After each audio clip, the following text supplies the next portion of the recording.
Bullshit. Pretend for a moment we've entered a parallel universe free of bullshit and full of bold solutions. That's what the No Bullshit Marketing Show is all about. I'm your host, Dave Mastovich. Our guest today is John Malecki, but first, let's cut the bullshit.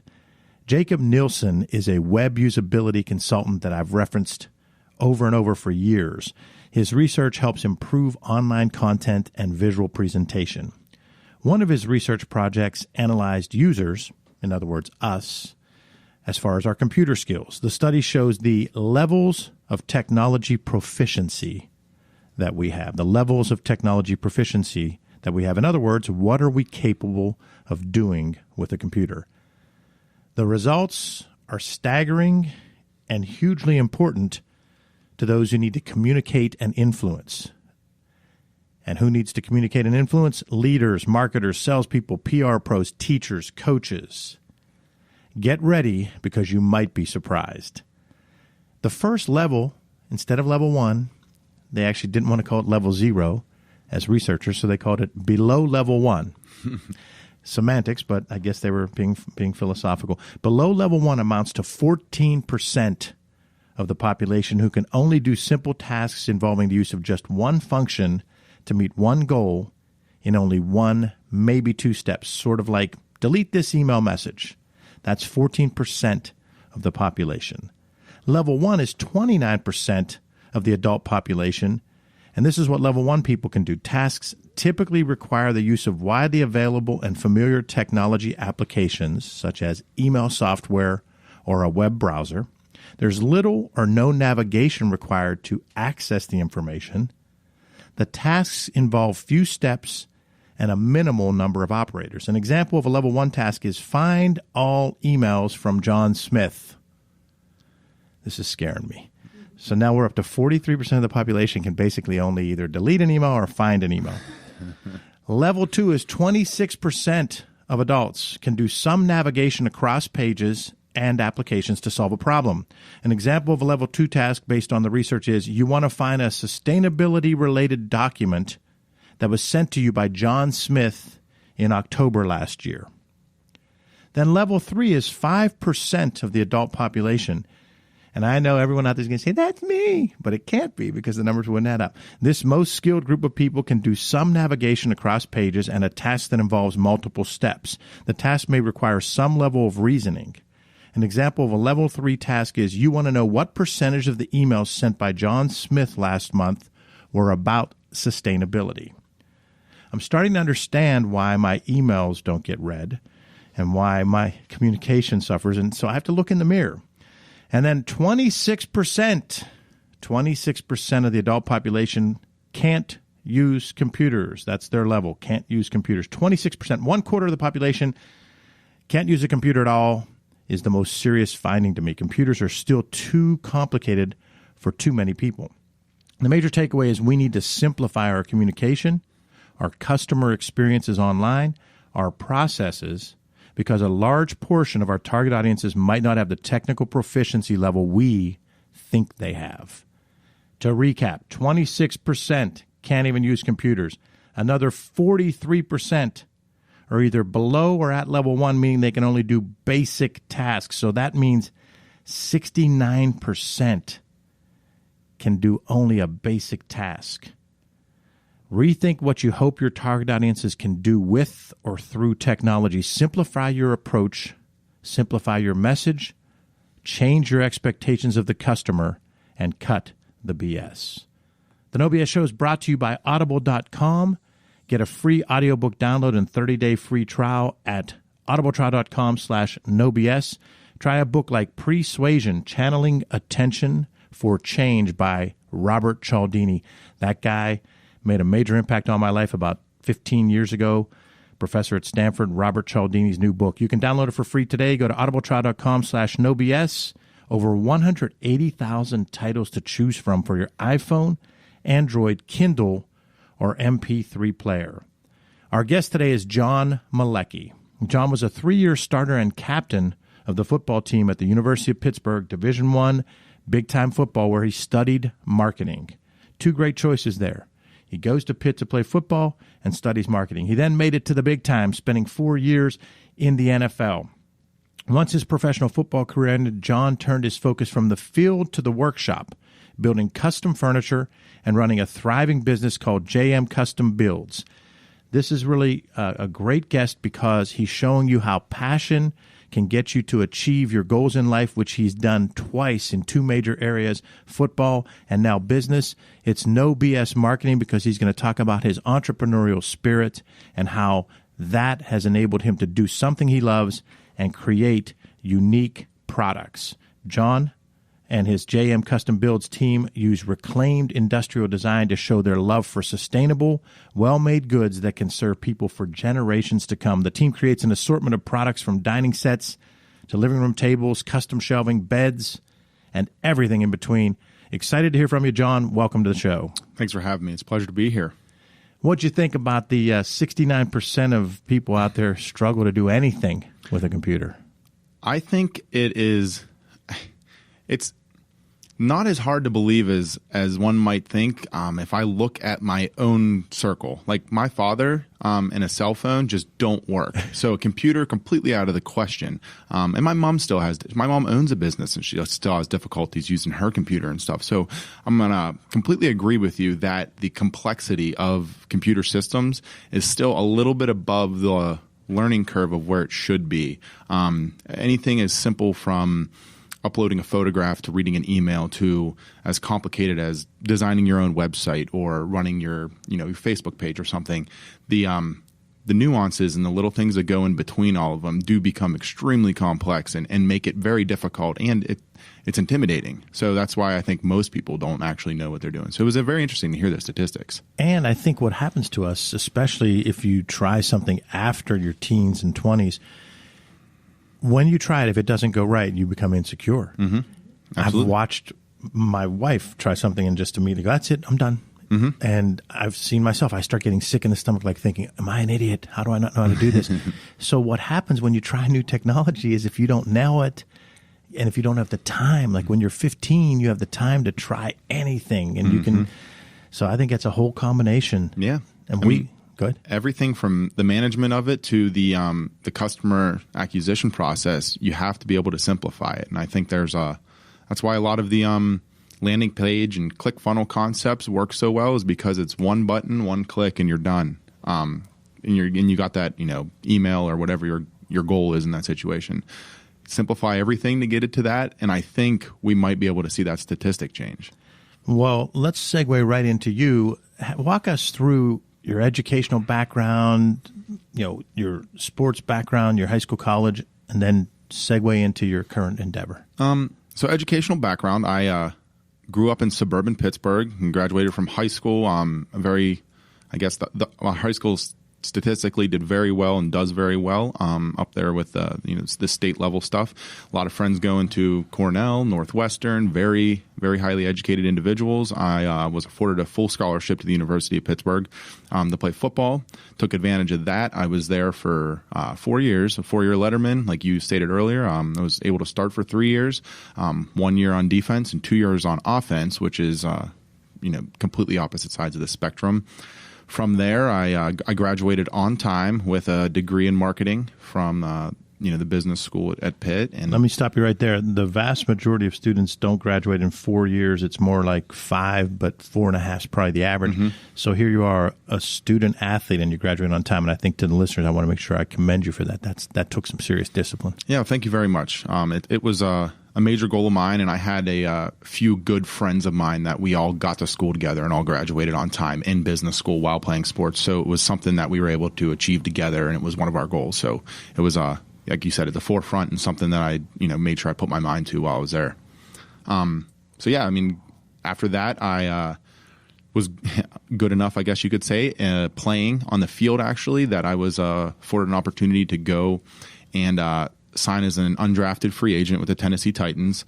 And and then went through 13 cuts in 5 different teams in 4 years in the NFL, and was able to learn a ton and experience a lot, and was fortunate to play most of that time with the Pittsburgh Steelers and have my family and friends be able to enjoy it with me. And after that, I started a business with one of my old teammates. I got into the furniture building, and then from there segued into full-time building furniture and doing design consultation. And that's where I'm at today. Okay, I have to touch on this because, we talked a little bit beforehand. I've played and coached most of my life, and I have parents who will say to me, well, travel basketball in 6th grade and a kid didn't make the A team or a kid got cut. And I say to them, failure is a part of life, and how you respond to adversity is Absolutely. what makes you strong. And they look at me like I'm from Mars. But 13 cuts, 5 teams, 4 years. Correct. And kept doing it. Mm-hmm. Talk about that and how the mental aspect had to be toughness. For a guy like myself, I played football because I absolutely loved it. I was extremely passionate about it. Woke up, did nothing but think, live, and breathe football.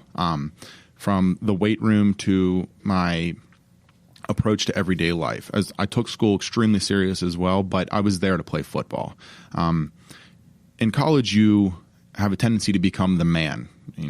I use quotations there, but you get treated differently as being a starter, and I was a captain as well. And I also made sure that I was, the most prime example I could possibly be, from showing up early to leaving late to, driving younger kids to practice and making sure that everyone was accountable across the board. These little things are what put me into the favor with the coaching staff and what made me a better player, I felt. You get to the NFL and none of this matters. You still want to do the small things and all the little stuff in the process, because it is extremely important to, one, yourself as a person, but two, becoming great at something. It's all about the details. I think John Wooden said, the difference between champions and near champions is the details. So I always approached football and my life like that, still do to this day. You get to the NFL and your mindset is very hard to change from being the guy at Pitt or being one of the, the men that are seen in a certain limelight. I go through summer workouts and training, and same thing. First guy there, last one to leave. I'm making sure I know the playbook inside and out. I'm asking any question possible. I'm doing everything in my power to get seen and be the best player I possibly can. We're in week 3 of camp in August, and tackle goes down. Now, I play guard and center. The low man on the totem pole is the next guy to go when you need replaced. And it's a numbers game at that point, and that's when I really got a taste for the business. The strength and conditioning coach comes in, taps me on the shoulder while I'm literally lacing my shoes up to go out to practice.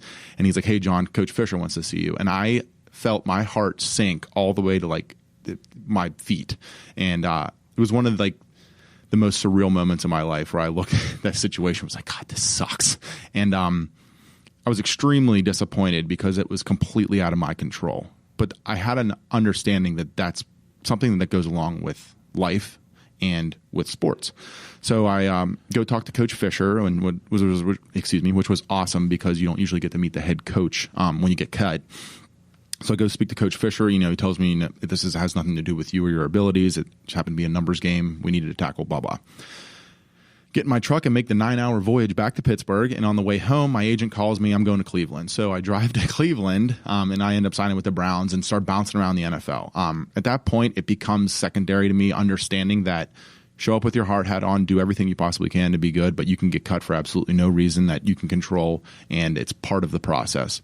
The disappointment aspect kind of went away after that first time until my last cut with the Steelers. I was up and down off the roster for 2.5 seasons. And then if you're not familiar with it, there's a practice squad in the NFL, and then only 46 players dress on Sunday. So there's 9 practice squad players, 46 guys dress on Sunday, and there's 53 men on the active roster. You only get paid during the football season, so you don't make any money in the off season during training and camp and all that. You make a couple bucks, but nothing compared to what you're making during the season. Your contract is only those 16 weeks.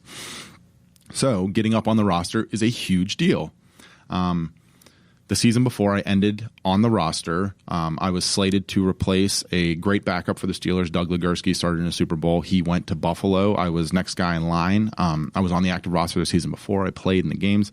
Everything was looking up. End of training camp comes. Friday cuts. I get through. No phone call, which the 3 years before, I got called every time and had to go in and get released. Saturday, no call. Sunday, I'm with my father. We're outdoor store. We're looking at something, and I get a phone call from a random number, and I know exactly what's coming. I get that same feeling I said from the first time. Heart sinks, and it's the GM, and he's like, "Hey, John, we decided we're going to release you if you could bring your playbook in tomorrow morning." So at that moment, the anguish of a lifetime chasing a dream kind of became that type of feeling that I was like, okay, I'm sick of this. I played football because I loved it, and I played it because it was, I was afforded the opportunity, one, but two, like I enjoyed inflicting my will on other human beings, and like I enjoyed the process of pounding weights and killing my body and maximizing what I could do with myself every day. I go in, I hand my playbook in, shake Coach Tomlin's hand, thank him for my time there. Marquise Pouncey gets hurt that Sunday. I'm the only person in the United States who knows the Steelers playbook that could come in and fill that void immediately, and they still went in a different direction. I knew at that point that my heart wasn't in it anymore. My mind was really not in it anymore. I took a couple tryouts, and I just decided that it was time. Hung them up and learned that if you're going to approach life with an emotional, basis, and you want to get, the most out of what you want, you have to be able to control it. Like if I would have got depressed, or if I would have taken that situation the first time I got cut and just like went into a hole, I would have never had the opportunities I had in the next 3 years. It's very, very easy to get caught up, like I said, in being the guy in college and then getting into the pros and getting cut and just being so in the dumps, or just hating the sport, or walking away, or going and, doing stupid, like going out all the time and spending all your money and not being in shape and not taking it seriously. After the entire process, I'm very thankful I was able to approach all of it with a level head after that first time I got released, and pursue, my dreams still, and then be able to take that last moment in appreciation, and not as, me being negative towards the sport or negative towards the team or something. I still love the Steelers. I still love football. I will go to as many games as I can and watch it and stuff. So I was extremely fortunate to go through that, and the mindset it brought me is something that I kind of cherish now, because I'm able to approach business that way. And I think that's a rare quality. A lot of people take a long time to learn. And I was fortunate to be able to do it in such a high stress environment and something like the NFL. Couple of things. So to our listeners, this happens a lot in athletics, and athletics sports is great because you do have a winner and loser, and you have the same thing in business, but we mask it a lot. We mask what we say, and we mask what we do when we give promotions and all that, and there's good and bad to it. But here's what typically happens. John was the best player in high school, not only on his team, probably one of the best, if not the best, in the region. He goes to college at a Division I level, and he becomes one of the best players there and starts for a number of years. So I want to say a couple of stats. Roughly 5% of high school athletes play in college. So just playing in college in one game puts you in the 5%. And people can say, well, that kid was really good, he just didn't go to college. Whatever. Okay? The fact of the matter is 5% roughly play in college. And then take out of that 5%, I'm going to say, less than 1% start at the Division I level, because that 5% counts D3, D2, NAIA. Then less than 1/2 of 1% or 1/10 of 1% play in the NFL. So all of that is just background in general for people that don't realize that just being the best player in 7th grade is pretty cool. It's pretty cool. Being the best player on your high school team that was 6-16 in basketball would be pretty cool. Yeah. Being the best player on a winning high school team is pretty cool. But then going and playing for a Division I school and performing well and being a captain, it's just off the charts. And then to even be on the NFL with your jersey one time is just among the elite. So I think the mental toughness to do that is commendable, and that's what this show's about. It's about no bullshit, and you have to be a no BS person to not just blame everybody else when you get cut. Now, I want to go through a number of questions, but I do have to ask this one. So Jeff Fisher, you spoke positively of, played in the NFL at a high level, coached a team to the Super Bowl that lost by a yard, but has a bad reputation now.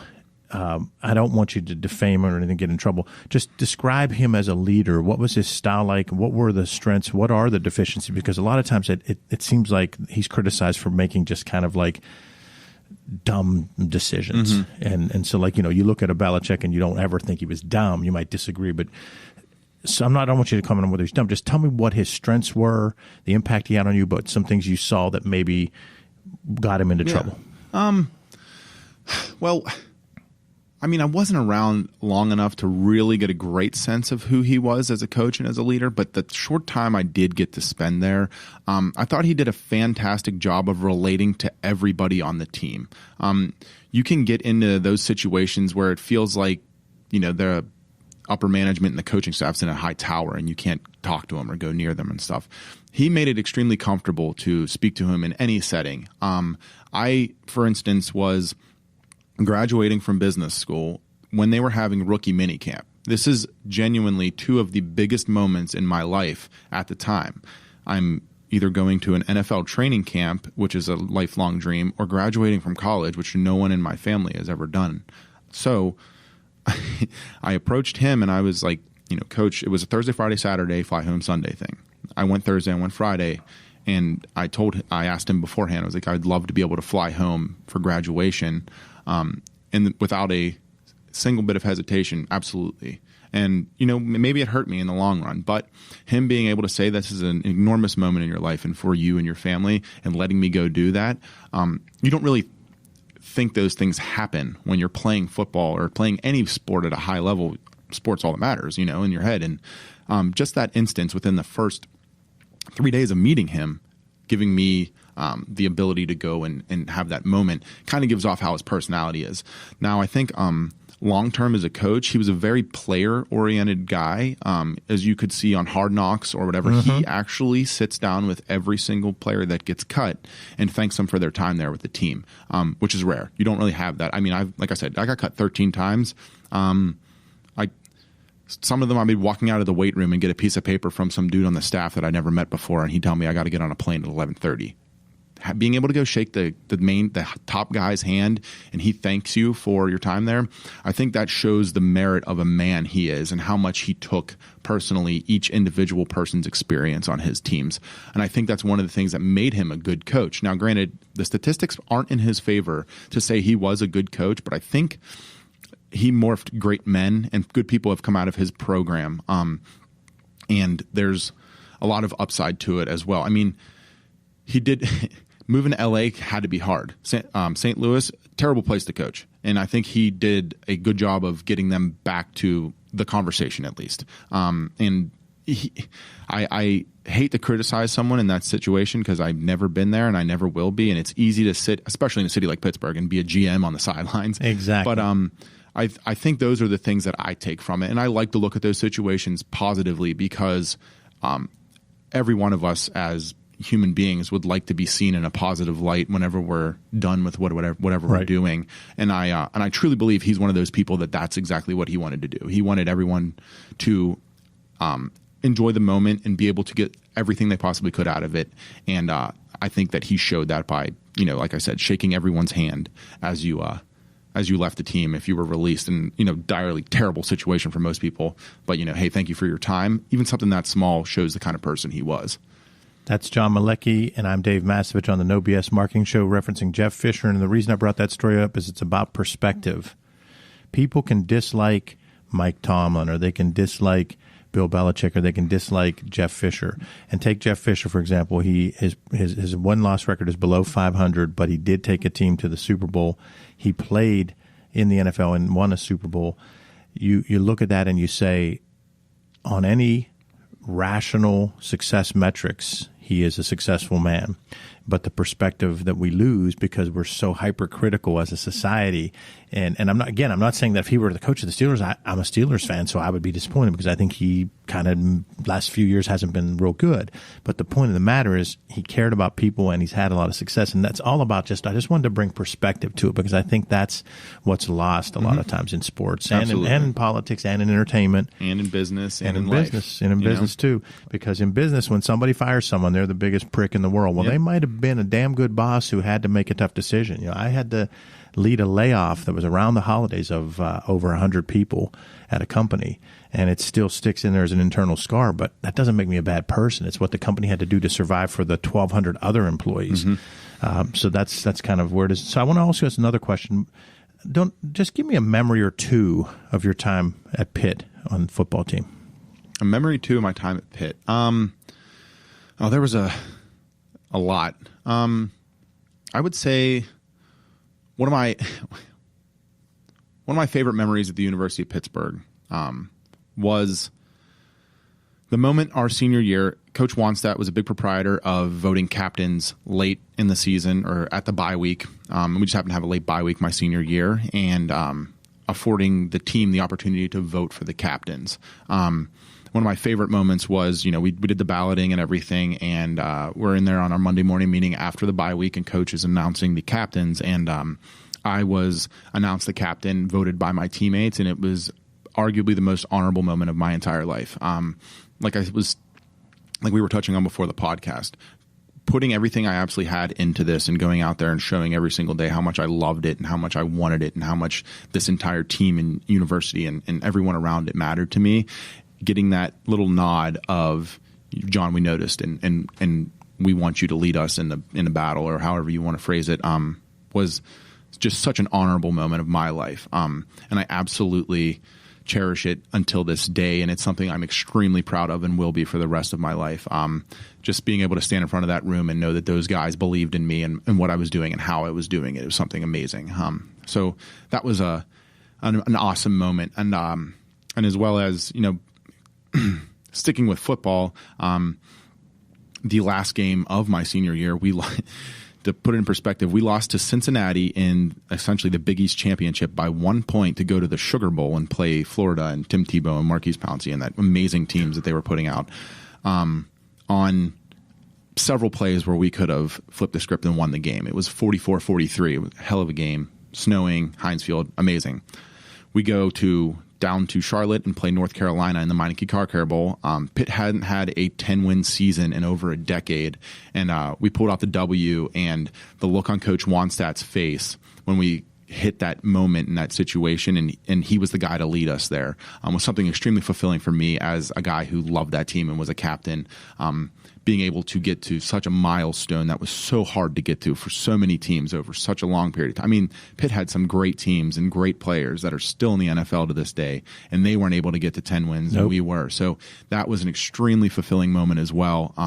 And looking back on it, and then, like I said, I think there's photographs out there somewhere of me hugging Coach Wanstadt after the game and just seeing the enjoyment and the excitement in his face and his emotions, because he truly believed and loved and still does the University of Pittsburgh and the players and everything out there. So that was something that was kind of like making your father proud kind of stuff. And I could go and touch on those moments, for hours, but 2 times at Pitt that I could bring up off the top of my head via football, those would probably be up there. Both tied to leadership, with the leadership of you being selected a captain, and then the leadership of Wanstadt.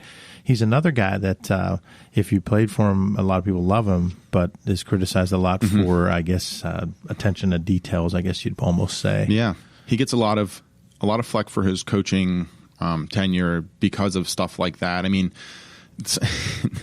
it's incredible to me because it's so easy to sit outside the sport and criticize and question and ask, how does this happen, and what was he thinking? And no one understands the pressure and the speed of the moment when decisions are being made and when stuff's happening. I mean, I was being interviewed after that Cincinnati game I touched on, and a reporter asked me, why did you guys score a touchdown in that last drive? And I looked at him and I was like, are you kidding me? How are you going to tell Dion Lewis not to run as hard as he possibly can for the end zone on every time he touches the football? And like, the fact that that even comes through your mind baffles me, because there's no way that you can approach the sport like that. So because they were suggesting that you could have ran the clock out and kicked taken the field a goal knee, to win, kicked the field goal, and won the game. But we're running the ball. Like, we didn't plan to pop a 42-yard power to go, score a touchdown and go up by 5.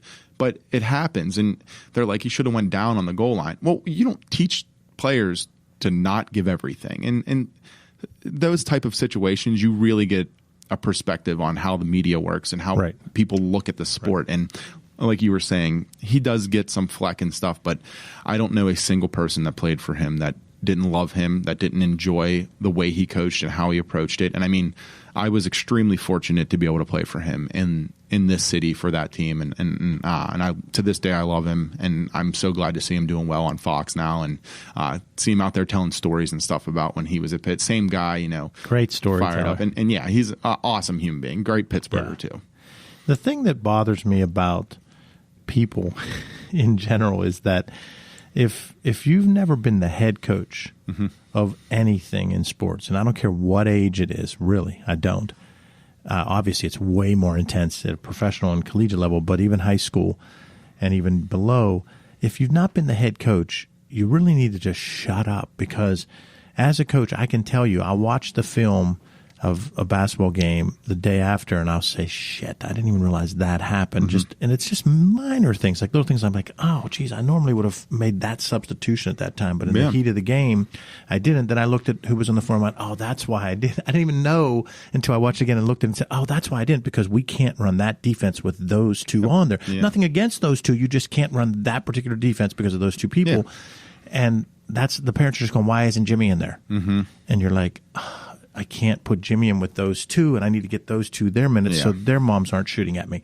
But that's making fun of it because I'm coaching around parents. But coaching at a high school level and so forth, you just see it happens so quick. And I can't even imagine the NFL. Like, you watch those movies, like, I know Any Given Sunday is probably a little bit ridiculous, but still, I thought they did a good job of showing the pace of it by moving the cameras and everything.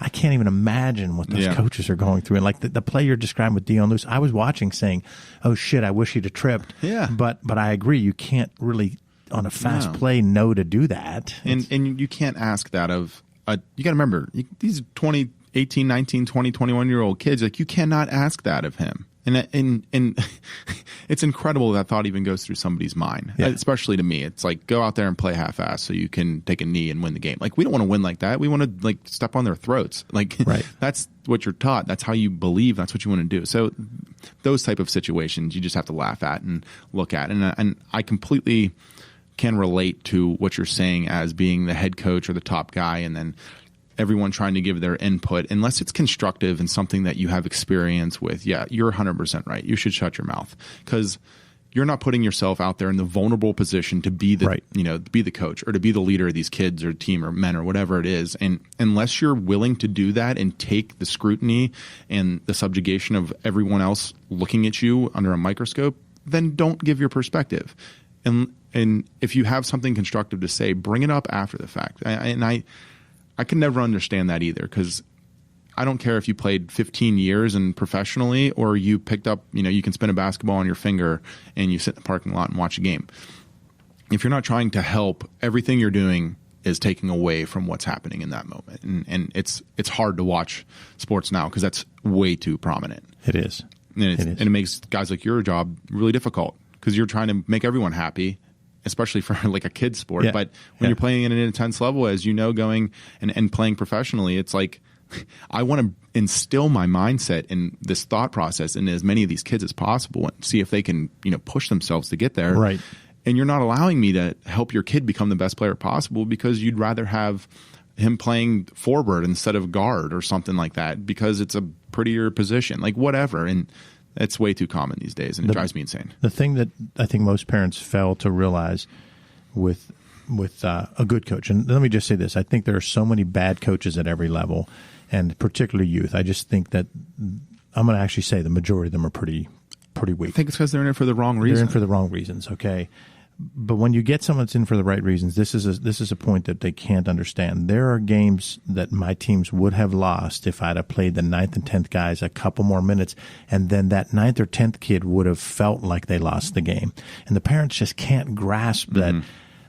I don't mean to be arrogant, but I know the game well enough, and I know the kids on my team well enough because I'm spending day after day with them, that if I put that kid in, he's going to get the ball taken from him at a key spot, and we're going to lose, and his teammates are going to think he lost us the game. That's far more detrimental to his ego and his self-esteem than playing only 5 minutes instead of 7.5 in a game. Yeah.